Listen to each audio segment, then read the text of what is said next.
Hello and welcome to Europa Universalis 4, and welcome to Beginning Anew. This will be an ongoing series where I analyze countries and discuss some tactics and strategies that you can use to become a world power and dominate the international stage. I'm always happy to receive more requests as to which country I should review next, but for now, let us begin anew. Today's country, the Papal State. The Papal State starts as a relatively powerful minor in the Italian peninsula, rivaling in terms of its development countries like Milan, Savoy, and even Naples. Naples be having the 91, but that being made better by you controlling Urbino at the beginning of the game. You also start with a truce with the Ottomans, which you share with Hungary, Poland, Lithuania, and all other nations involved in the crusade. As for your specs, you are a kingdom rank, which gives you of course the extra diplomat, and you begin with controlling the career, which gives you another one as well, meaning you start with 4 diplomats. You have Western tech, again being in Italy makes that quite obvious. Catholic, and only Catholic. The Papal State cannot change its religion willingly. You have a very weak leader, Pope Eugenius IV, with a 112, and your papal ideas are one of the better in the game. Your papal traditions are diplomatic reputation +1 and a religious unity +25%. So if you are going to conquer countries that might have been affected by the Reformation, or even expand into Sunni-controlled lands, that will most definitely help. Tolerance of a true faith +2 is very good, especially to keeping down any revolt risk in Catholic land, since that is most of Italy, and this campaign most usually expands into Italy. Continuing yearly prestige +1 and adding to your yearly prestige +1 of the papacy makes it very hard to lose any kind of prestige in the long run of the game. Including that, we have yearly prestige, tolerance of true faith again, making revolt risk pretty much impossible, monthly autonomy change -1, again a very good start, diplomat +1, again speaking of your controlling of the papacy, and a national focus cooldown of -5, that ranking to the kingdom rank. You are surrounded by Naples, Florence, Siena, and Ferrara. Florence of course being the prior Tuscany, with one of the better leaders in the game. Carrying on with our ideas, we have the donation of Constantine, time to fabricate claims -20%, definitely a good thing once you start expanding and have to fabricate claims. We have centralized estates, production efficiency +10%, something more minor but definitely good when you try and control the trade. Vatican museums, prestige decay -1%, as I mentioned earlier, it is very unlikely that you will go below 100 prestige, and the Holy Father gets an aggressive expansion impact of -10%, something definitely again good once you start expanding and you want to avoid any coalition. Your papal ambitions is a discipline +5%, a late game bonus idea, but still very good, rivaling of course how the Ottomans have theirs as well.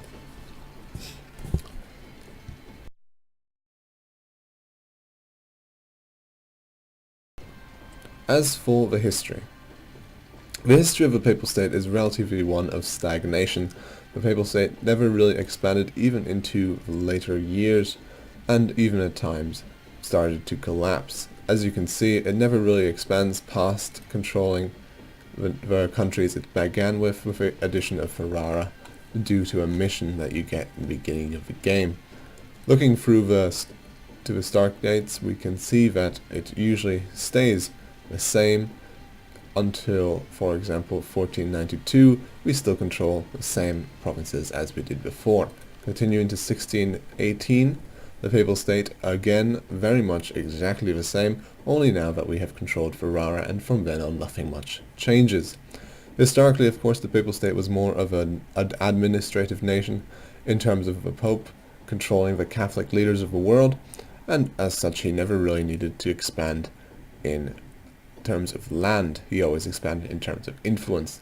Later on, when Italy formed in the Victorian era, the Papal State was absorbed into the new nation state, and the Pope was left with only the Vatican City. But that is the short history of the Papal State, and let's get right into the game.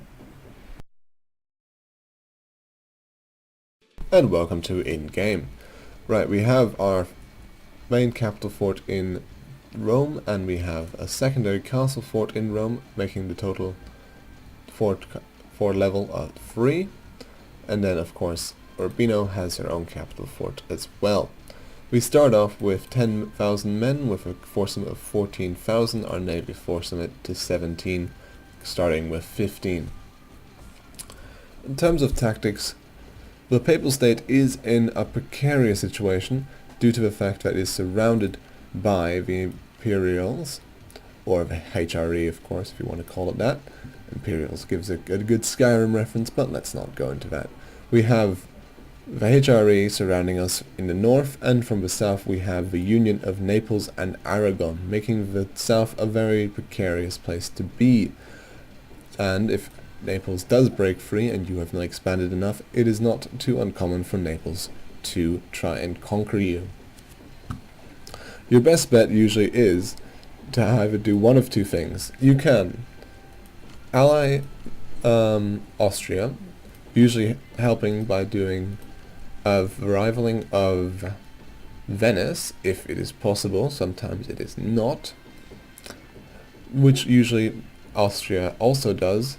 In this case it doesn't, so it's very much a thing depending on the start of your nation. France starts rivaling you sometimes, especially if you control Avignon, so if you wish you can always sell it to France if you want a good start that way.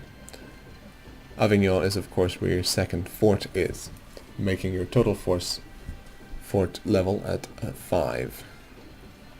Urbino is a very loyal vassal. It does not want any liberty desire, it does not gain any liberty desire over most of the campaign, so if you decide to keep it around, it shouldn't be a big deal. Usually a good tactic is to, of course, ally Austria, rival Venice, and try and join the HRE, as you are very much under the development limit of doing so. You need a relation of 181 to join the HRE, and after which you pretty much have free reign to expand into HRE lands, as long as you keep your relations up with Austria and avoid the unlawful territory. If Naples does break free and you have expanded enough, there is definitely a chance for you to expand into the south and take back some of the Italian peninsula for yourself. Speaking of taking back the Italian peninsula, you can, in later dates, declare the Kingdom of God, which pretty much requires you to control most of northern Italy, and gives you, firstly, permanent claims, and I mean permanent, not as forming Italy gives you temporary claims, but this gives you permanent claims on all of the Italian peninsula, and you gain very good bonuses from doing so, sadly, which we cannot see in this current game. However, it involves prestige, manpower recovery, and morale, which you could argue are not as good as controlling the papacy, as the papacy will destroy itself after you declare this Kingdom of God. There are multiple quirks to the Papal State, some that the player can sadly not control. Say if the Papal State was fully annexed, it is possible that one theocracy in Europe, as long as they are Catholic, so Liege, which is a bishopric, but it is of course a theocracy from government rank, or government type. If the Papal State would be annexed, it is actually possible that Liege might decide that it wishes to recreate the papacy. So, I'm not entirely sure if we can do this in this start already, but we'll give it a try. We will tag switch to Ferrara. We will integrate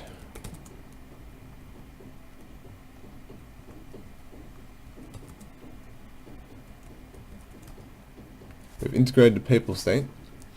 If we let the game run for a little while, there is a definite chance that the Papal State might be recreated from one of the theocracies in the Holy Roman Empire.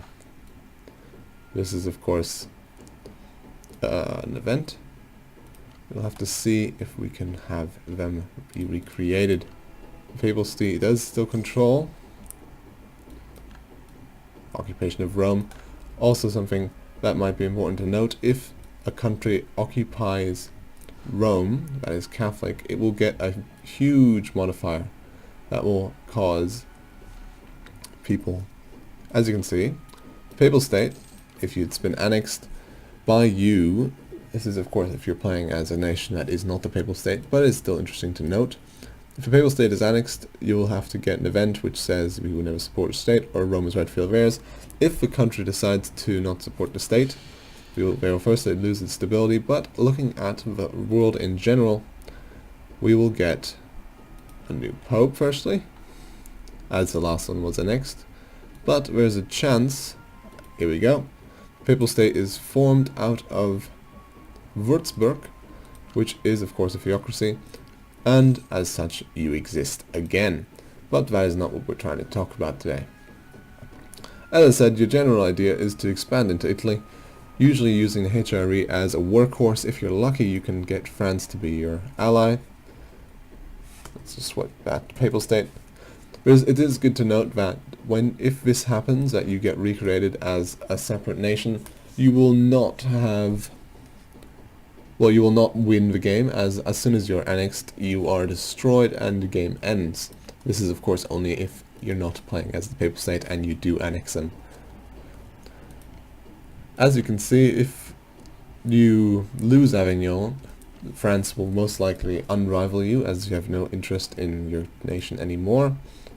However, it may be too late at that point. Again, as I said, Austria, Poland, and sometimes even Castile are good allies to have. Savoy, Milan, and Venice, if you decide to go that route, can also be very good if you wish to fight Austria.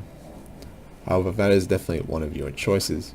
In the late game, Papal State has so many good ideas resulting in conversion and tolerance, which means you can definitely expand into lands that are not your own and take over perhaps Africa, Europe, or beyond. It is also not unlikely for the Papal State to become a colonizer, as it has a relatively good position to do so. Taking some of the African lands and bunny hopping from there is also possible. The Papal State has multiple events that might happen in its lifespan, 3 of which are the Vatican Library, which allows you to get cheaper tech, the Sistine Chapel, again more prestige, making again prestige not an issue for you in the early game or the late game, and you get the Swiss Guard, which actually occurs if you have maxed relations with Switzerland. Even if you vassalize Switzerland, we will still get the Swiss Guard event. Moving on to achievements.